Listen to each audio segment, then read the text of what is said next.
This art piece is made of scraps of wood or scraps, and after it is made, it is painted to look like a real boat that was made to become a miniature of a boat.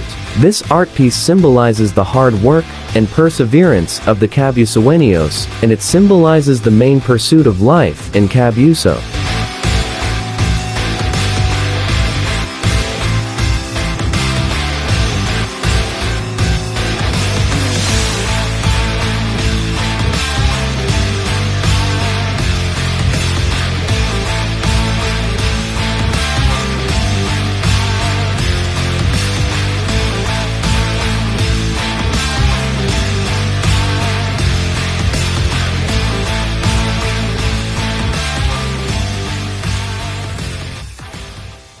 The next and last art piece is from Sigmund Jumasev, a poetry for the fishermen of Cabuso.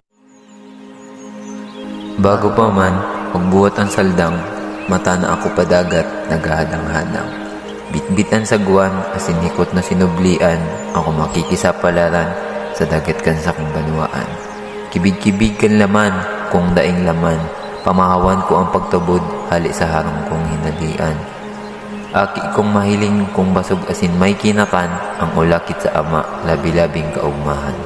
Nagmatang naghali sa harong, nadaing pamahaw, dagatan sa kong kasorog, sa gera kang kabusaw.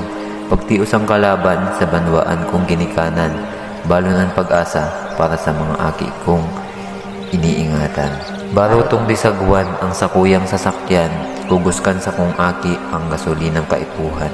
Noarin daw mabago, noarin daw maasenso, labot naan sa kong tsinelas dahil sa trabaho. Kulang pag-iraray, ang kwartang day nagrarebo.